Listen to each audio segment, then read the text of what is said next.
Hello दोस्तों, नमस्कार। गायत्री विद्या मंदिर उच्च माध्यमिक विद्यालय सांचौर ऑनलाइन क्लासेज में आपका स्वागत है।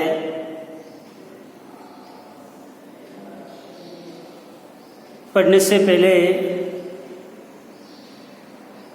आप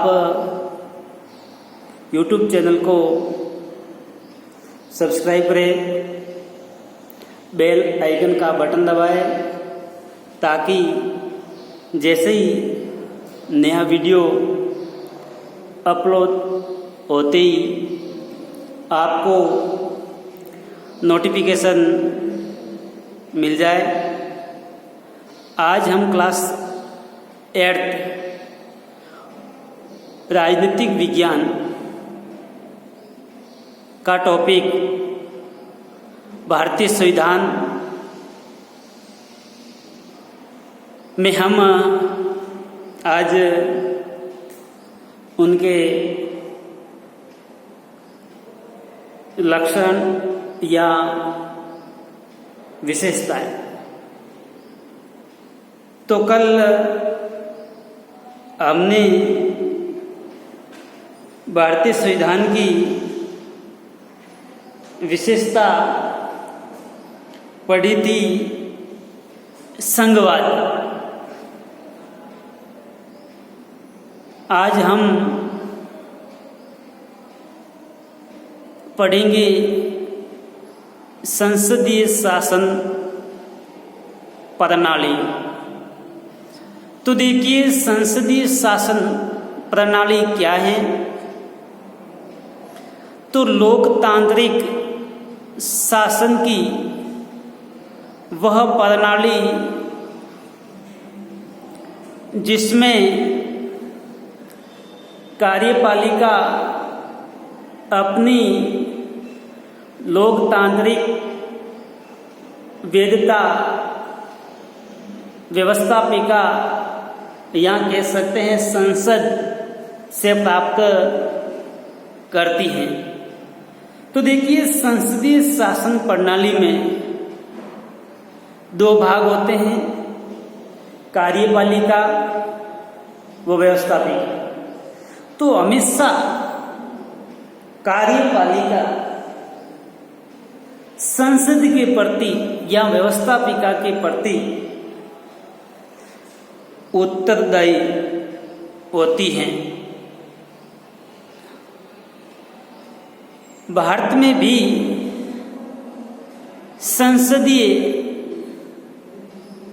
शासन प्रणाली को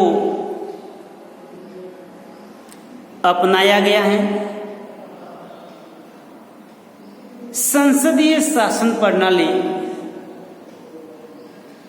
भारत में इस प्रकार है: कार्यपालिका व व्यवस्थापिका। व्यवस्थापिका को विधायिका भी कहा जाता है। विधायिका का अर्थ होता है कानून बनाना। तो प्राय भारतीय संविधान में कानून निर्माण की शक्ति है वो व्यवस्थापिका को दी गई है। व्यवस्थापिका कानूनों का निर्माण करती हैं, वह कार्यपालिका उसको लागू करती है। तो देखिए, कार्यपालिका के प्रमुख अंग राष्ट्रपति, प्रधानमंत्री, मंत्रिपरिषद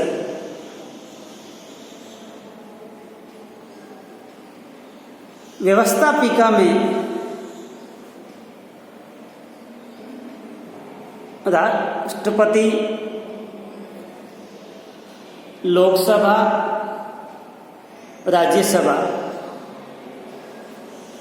लोकसभा व राज्यसभा दो व्यवस्थापिका के सदन हैं। राष्ट्रपति,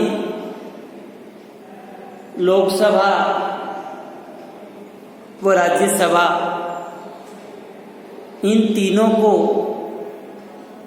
संयुक्त रूप से संसद कहा जाता है। अब देखिए, जो ये संसद हैं, वो संसद हमेशा प्रधानमंत्री व उनकी मंत्रिपरिषद पर नियंत्रण बनाए रखती हैं। प्रधानमंत्री व मंत्रिपरिषद संसद के प्रति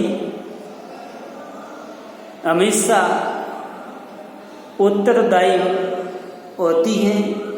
यानी अपन कह सकते हैं कार्यपालिका का अस्तित्व संसद पर निर्भर करता है। संसद चाहे तो कार्यपालिका को समय से पहले भी भंग कर सकता है, उनके खिलाफ अविश्वास प्रस्ताव पारित करके कार्यपालिका को भंग किया जा सकता है। तो ये शासन प्रणाली भारत में विद्यमान है। इस शासन प्रणाली के दौरान लोकसभा व राज्यसभा के सदस्य प्रत्यक्ष व अप्रत्यक्ष रूप से जनता द्वारा निर्वाचित होते हैं। तो देखिए, भारत में जो निर्वाचन प्रणाली है, उस निर्वाचन प्रणाली को सार्वभौमिक वैश्विक मताधिकार के आधार पर अपनाया गया है। भारत का संविधान अपने सभी वैश्विक नागरिकों को वोट डालने का अधिकार देता है। संविधान सभा के सदस्य जब संविधान का निर्माण कर रहे थे, तब उन्हें लगा कि स्वतंत्रता संघर्ष ने भारतीय जनता को वैश्विक मताधिकार का प्रयोग करने के योग्य बना दिया है। उन्हें विश्वास था कि इससे न केवल लोकतांत्रिक तौर तरीकों को बढ़ावा मिलेगा, बल्कि जाति, वर्ग, लिंग, धर्म, जन्म स्थान व ऊंच नीच की बेड़ियों को भी तोड़ा जा सकता है। आपको याद होगा कि भारतीय संविधान निर्माताओं के सदस्य भी वयस्क मताधिकार के आधार पर चुने गए थे। 1938 ईस्वी में पंडित जवाहरलाल नेहरू ने कहा था कि भारतीय संविधान निर्माताओं के जो सदस्य हैं, उन सदस्यों का चुनाव वयस्क मताधिकार के आधार पर किया जाए। तो इस प्रकार हम कह सकते हैं सार्वभौमिक मताधिकार का मतलब यही है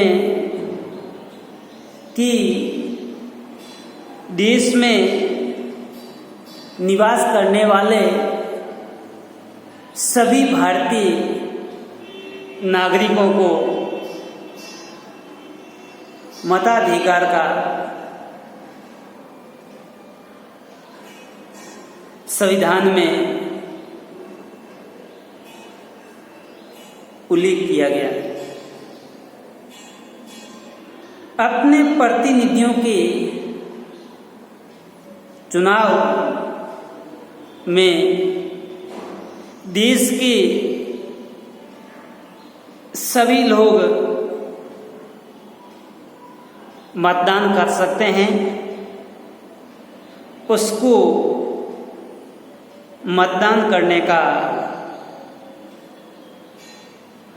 अधिकार है।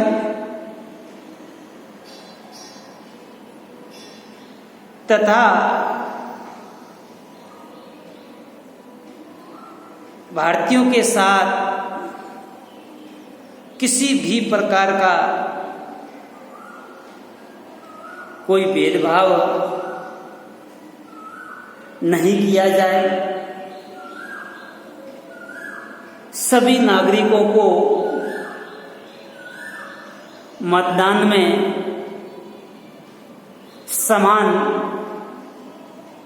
अधिकार दिए गए हैं तथा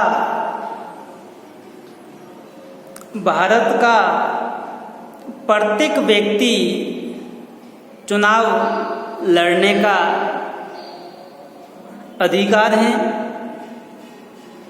जो अपनी योग्यताओं के आधार पर चुनाव लड़ सकता है। चाहे वार्ड पंच, सरपंच, पंचायत समिति के सदस्य, जिला परिषद के सदस्य, एमएलए, एमपी, राष्ट्रपति, उपराष्ट्रपति, राज्यपाल आदि अपनी योग्यताओं के आधार पर चुनाव लड़ सकते हैं। संविधान में सभी भारतीयों को चुनाव लड़ने का अधिकार है। तो देखिए, मताधिकार जो आपको संविधान से प्राप्त हैं। तो जब भारत का मूल संविधान बना, उस मूल संविधान में मताधिकार की आयु 21 वर्ष निर्धारित की गई थी। यानी जब भारत का संविधान बना उसके बाद में जो भी मतदाता जिसकी आयु 21 वर्ष से अधिक हो वही भारत का नागरिक मताधिकार का प्रयोग कर सकता था। लेकिन 61वें संविधान संशोधन 1989 में मताधिकार की आयु 21 वर्ष से घटाकर 18 वर्ष की गई। भारत के